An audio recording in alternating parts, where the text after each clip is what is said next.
आधुनिक Bharat, modern Indian history कब शुरू होगी। तो आज से शुरू हो रही है, और चूंकि हम क्रम नहीं तोड़ना चाहते थे, इसलिए हमने सोचा कि 6 और 7 की पहले कंप्लीट हो जाए, फिर हम यहाँ से शुरू करें। तो जो बाकी जो 6 7 की हैं वो तो एक ही एक किताब है, लेकिन जो 8th क्लास की हैं ये 2 है, भाग 1 और भाग 2। तो भाग 1 में 6 चैप्टर हैं और भाग 2 में भी 6 चैप्टर हैं। तो टोटल कक्षा 8 की जो एनसीईआरटी है उसमें 12 चैप्टर हैं टोटल। ठीक है, तो एक एक करके पहले मैं आपको चैप्टर दिखा दूं कि कौन कौन से पढ़ने हैं हमको चैप्टर इसमें, तो फिर हम शुरू करते हैं। तो ये है विषय सूची। विषय सूची में इसमें 6 चैप्टर हैं इस वाली बुक में, और जो भाग 2 है इसी की, उसमें भी 7 से लेकर 12 तक हैं। तो टोटल 12 चैप्टर हैं। एक एक करके पहला चैप्टर है कैसे, कब और कहाँ। छोटा सा चैप्टर है, जल्दी ख़त्म हो जाएगा, हम कोई भी चीज़ छोड़ेंगे नहीं, क्योंकि अगर कोई चीज़ छोड़ दो तो बहुत सारे लोगों को ये लगता है कि ऐसा तो नहीं कोई इंपॉर्टेंट चीज़ छूट गई हो।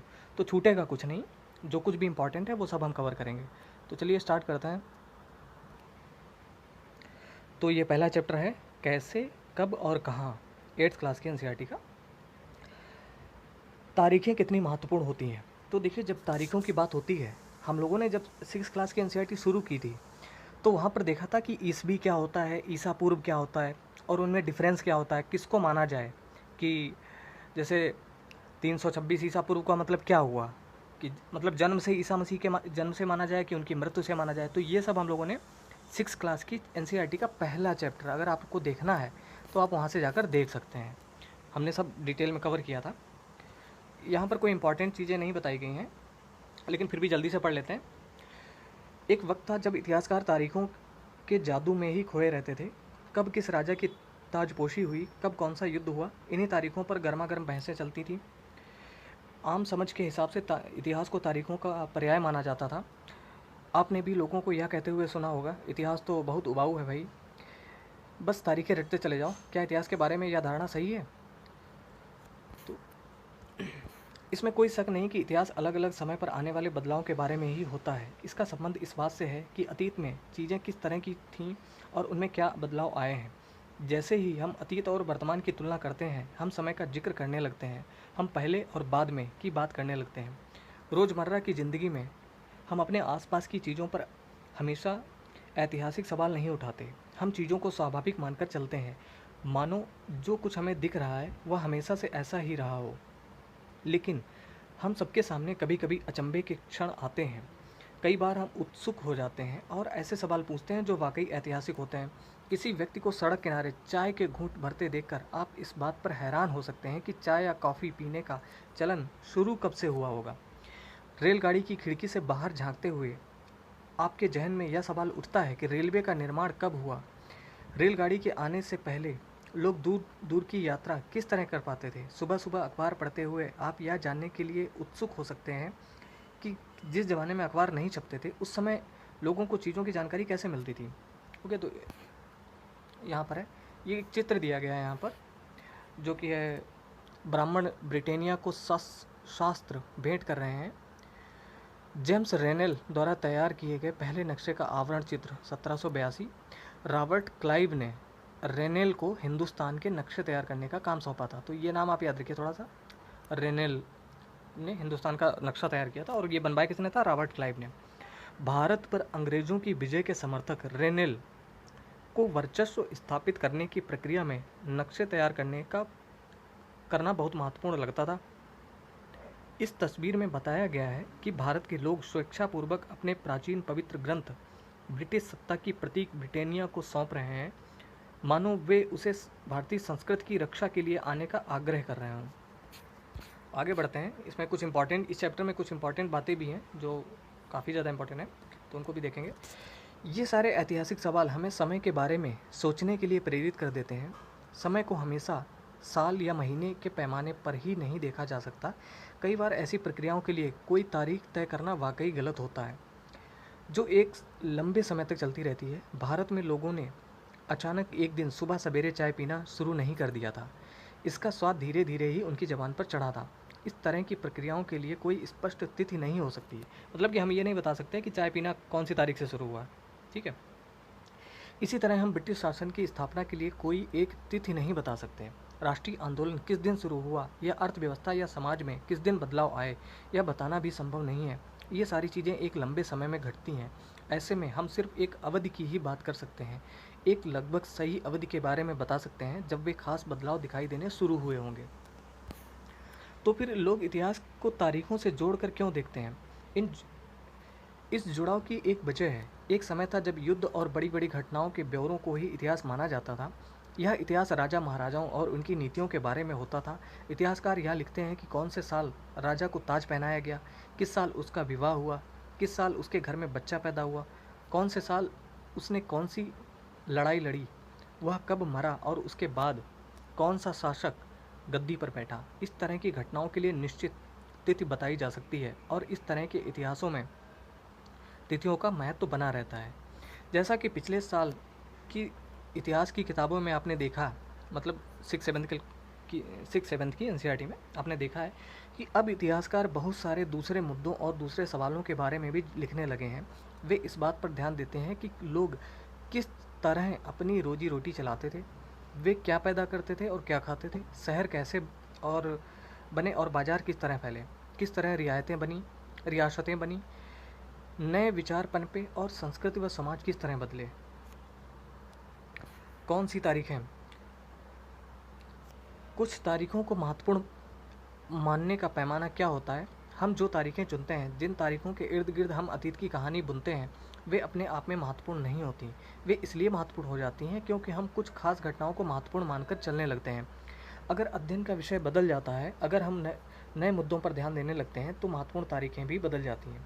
एक उदाहरण पर विचार कीजिए। भारत में ब्रिटिश इतिहासकारों ने जो इतिहास लिखे, उनमें हर एक गवर्नर जनरल का शासनकाल महत्वपूर्ण है।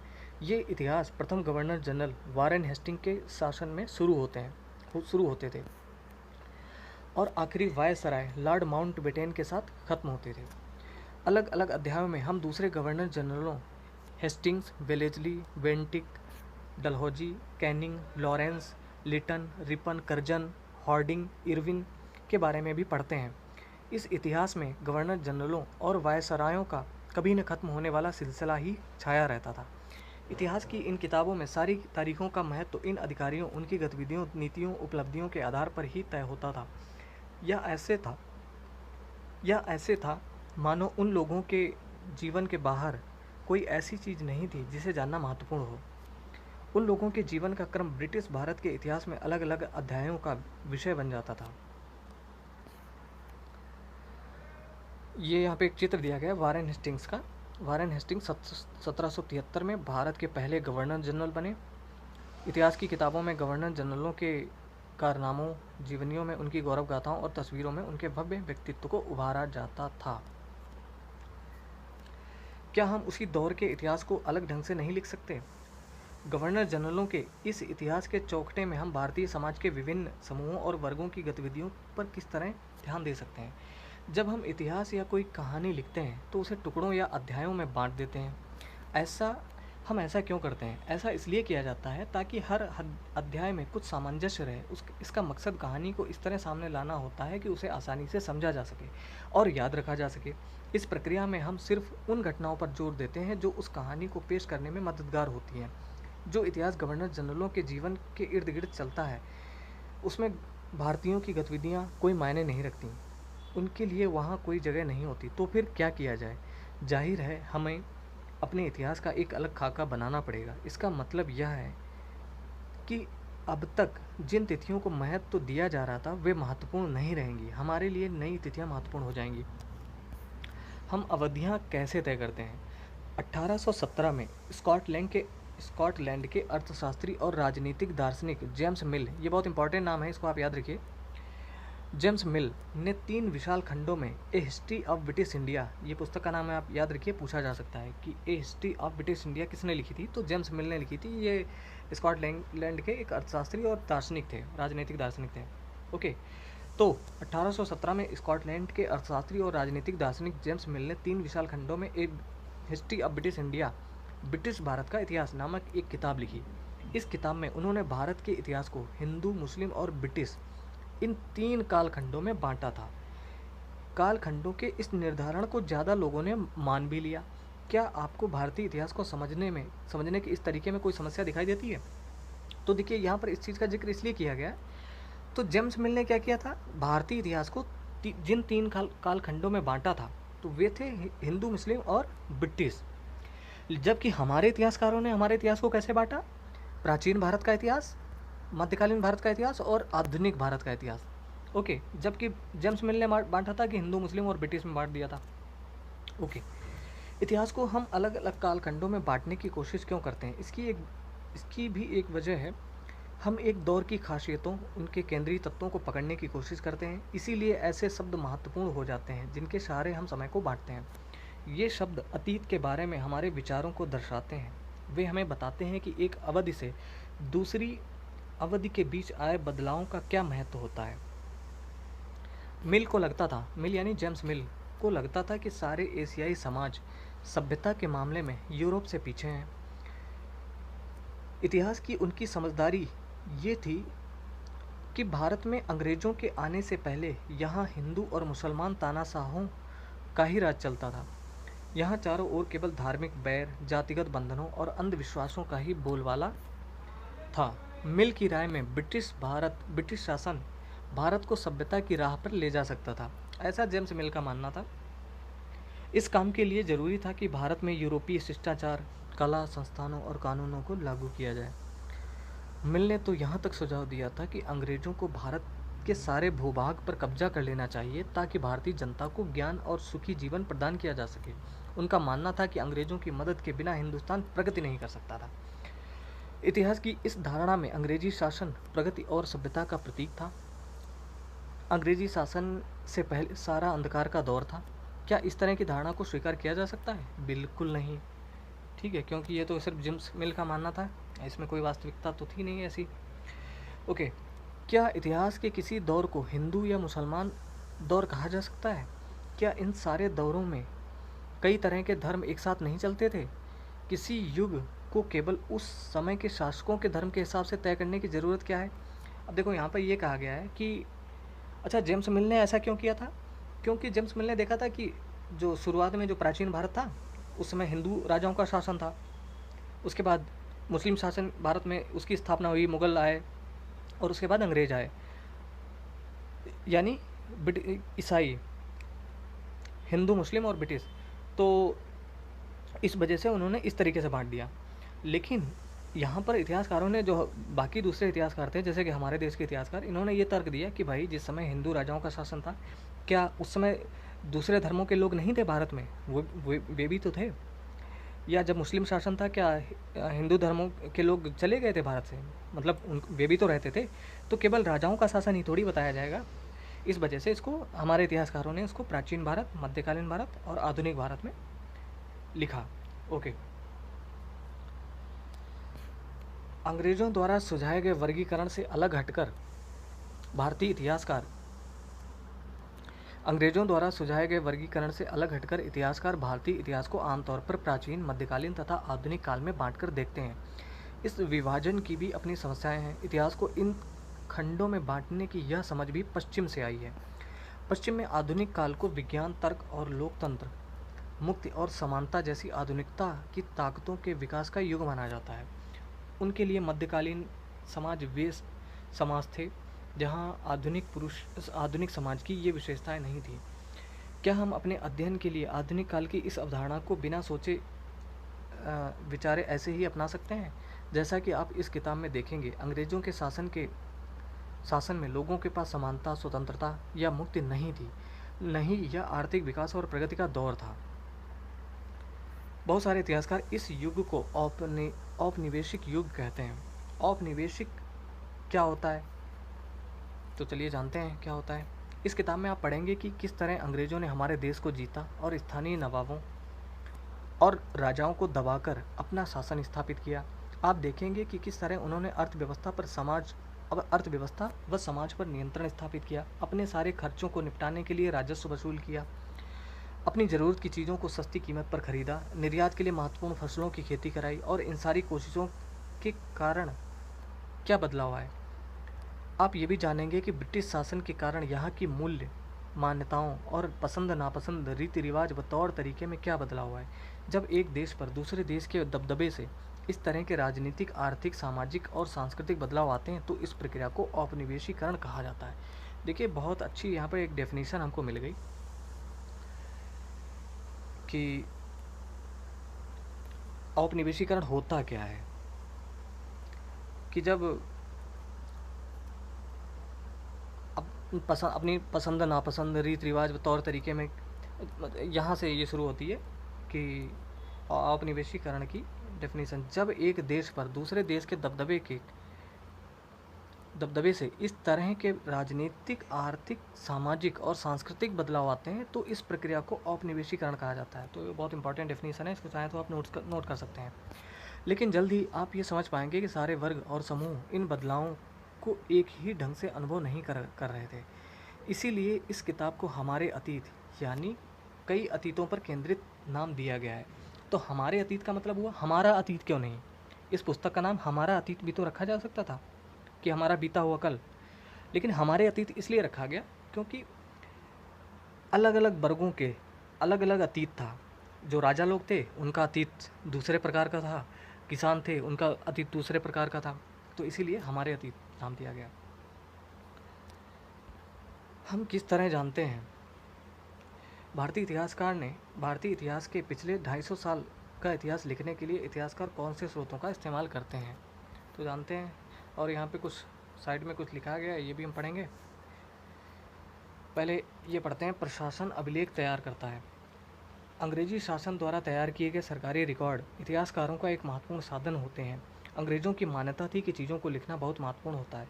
उनके लिए हर निर्देश, हर योजना, नीतिगत फैसले, सहमति, जांच को साफ साफ लिखना जरूरी था। ऐसा करने के लिए चीज़ों को अच्छी तरह अध्ययन किया जा सकता था और उन पर वाद विवाद किया जा सकता है। इस समझदारी के चलते ज्ञापन, टिप्पणी और प्रतिवेदन पर आधारित शासन की संस्कृति पैदा हुई। अंग्रेज़ों को यह भी लगता था कि तमाम अहम दस्तावेजों और पत्रों को संभाल कर रखना जरूरी है, लिहाजा उन्होंने सभी शासकीय संस्थानों में अभिलेख कक्ष भी बनवा दिए। तहसील के दफ्तर, कलेक्ट्रेट, कमिश्नर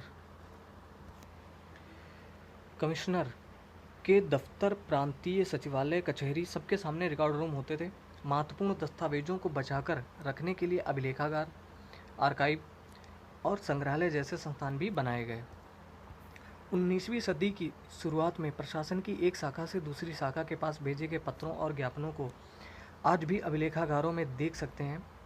वहां आप जिला अधिकारियों द्वारा तैयार किए गए नोट्स और रिपोर्ट पढ़ सकते हैं और ऊपर बैठे अफसरों द्वारा प्रांतीय अधिकारियों को भेजे गए निर्देश और सुझाव देख सकते हैं।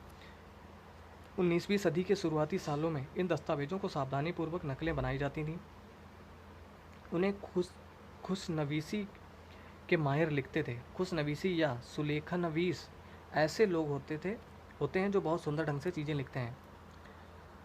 19वीं सदी के मध्य तक छपाई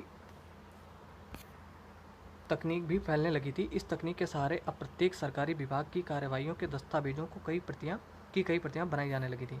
तो यहाँ पे क्या है, ज़रा ये भी देख लेते हैं। गृह विभाग को भेजी गई रिपोर्ट। सन 1946 में भारत की औपनिवेशिक सरकार शाही भारतीय नौसेना के जहाज़ों में सिपाहियों की बगावत को कुचलने का प्रयास कर रही थी। मतलब ये रिपोर्ट है, तो उस समय रिपोर्ट लिखी जाती थी कैसे, उसके नमूने यहाँ पे दिए गए हैं। गृह विभाग को जो रिपोर्ट मिल रही थी उसके कुछ नमूने इस प्रकार है। बम्बई, इस बात का इंतजाम कर लिया गया है कि सेना, तो यहाँ पे उस समय की जो घटनाएं थी उनको इस तरीके से बताया गया है कि कैसे रिपोर्ट लिखी जाती थी, भेजी जाती थी। सर्वेक्षण का बढ़ता महत्व। सर्वेक्षण यानी सर्वे कितना इम्पोर्टेंट था देखते हैं। औपनिवेशिक शासन के दौरान सर्वेक्षण का चलन भी महत्वपूर्ण होता गया। अंग्रेजों का विश्वास था कि देश पर अच्छी तरह शासन चलाने के लिए उसको सही ढंग से जानना जरूरी होता है। 19वीं सदी की शुरुआत तक पूरे देश का नक्शा तैयार करने के लिए बड़े बड़े सर्वेक्षण किए जाने लगे। गांव में राजस्व सर्वेक्षण किए गए। इन सर्वेक्षणों में धरती की सतह, मिट्टी की गुणवत्ता, वहाँ मिलने वाले पेड़ पौधों और जीव जंतुओं तथा स्थानीय इतिहासों व फसलों का पता लगाया जाता था। अंग्रेज़ों की राय में किसी इलाके का शासन चलाने के लिए इन सारी बातों को जानना जरूरी था। 19वीं सदी के आखिर में हर 10 साल में जनगणना भी की जाने लगी। जनगणना के जरिए भारत के सभी प्रांतों में रहने वाले लोगों की संख्या, उनकी जाति, इलाके और व्यवसाय के बारे में जानकारियाँ इकट्ठी की जाती थी। इसके अलावा वानस्पतिक सर्वेक्षण, प्राणी वैज्ञानिक सर्वेक्षण, पुरातात्विक सर्वेक्षण, मानव शास्त्रीय सर्वेक्षण, वन सर्वेक्षण आदि कई दूसरे सर्वेक्षण भी किए जाते थे। अधिकृत रिकॉर्ड से क्या पता नहीं चलता। रिकॉर्ड्स के इस विशाल भंडार से हम बहुत कुछ पता कर सकते हैं। फिर भी इस बात को नज़रअंदाज नहीं किया जा सकता कि ये सारे सरकारी रिकॉर्ड हैं। इनमें से हमें ये पहले चित्र देख लें कौन कौन से हैं। तो बंगाल में मानचित्रण और सर्वेक्षण कार्य चल रहा है। तो ये कुछ चित्र हैं यहाँ पर। 1857 के विद्रोही, तो यहाँ पर आप वीडियो पॉज करके देख सकते हैं। इससे हमें यही पता चलता है कि सरकारी अफसर क्या सोचते हैं, उनकी दिलचस्पी किन चीज़ों में थी और बाद के लिए वे किन चीज़ों को बचाए रखना चाहते थे। इन रिकॉर्ड्स में हमें ये समझने में हमेशा मदद नहीं मिलती कि देश के दूसरे लोग क्या महसूस करते थे और उनकी कार्रवाइयों की क्या वजह थी। इन बातों को जानने के लिए हमें कहीं और देखना होगा। जब हम ऐसे दूसरे स्रोतों की तलाश में निकलते हैं तो उनकी भी कोई कमी नहीं रहती है, लेकिन सरकारी रिकॉर्ड्स के मुकाबले उन्हें ढूंढना ज़रा मुश्किल साबित होता है। इस लिहाज से लोगों की डायरियाँ, तीर्थ यात्रियों के संस्मरण, महत्वपूर्ण लोगों की आत्मकथाएँ और स्थानीय बाज़ारों में बिकने वाली लोकप्रिय पुस्तिकाएँ महत्वपूर्ण हो जाती हैं। जैसे जैसे छपाई की तकनीक फैली, अखबार छपने लगे और विभिन्न मुद्दों पर जनता में बहस भी होने लगी, नेताओं और सुधारकों ने अपने विचारों को फैलाने के लिए लिखा, कवियों और उपन्यासकारों ने अपनी भावनाओं को व्यक्त करने के लिए लिखा। लेकिन ये सारे स्रोत उन लोगों ने रचे हैं जो पढ़ना लिखना जानते थे। इनसे हम यह पता नहीं लगा सकते कि आदिवासी और किसान, खदानों में काम करने वाले मजदूर या सड़क पर ज़िंदगी गुजारने वाले गरीब किस तरह के अनुभवों से गुजर रहे थे। अगर हम थोड़ी और कोशिश करें तो इस बारे में भी जान सकते हैं। जैसे जैसे आप इस किताब में आगे बढ़ेंगे आपको यह बात समझ में आने लगेगी। तो दोस्तों ये चैप्टर ख़त्म हो गया और उम्मीद है कि इसमें कुछ चीज़ें हम लोगों ने समझी होंगी। और इसके बाद जो मेन कंटेंट है वो आगे के चैप्टर्स में आपको मिलेगा, जो कि आधुनिक भारत का बहुत इंपॉर्टेंट टॉपिक्स हैं उसमें। तो अगर ये वीडियो अच्छा लगा हो तो प्लीज़ इसको लाइक करें और चैनल पर नए हैं तो सब्सक्राइब कर लें, बेल आइकन को प्रेस कर लें ताकि जब भी वीडियो कोई हम अपलोड करें तो आपको सूचना मिल सके। अगर आप हमारे टेलीग्राम चैनल से जुड़ना चाहते हैं तो उसकी लिंक आपको डिस्क्रिप्शन में मिल जाएगी। तो दोस्तों ये वीडियो देखने के लिए बहुत बहुत धन्यवाद। आपका दिन शुभ हो।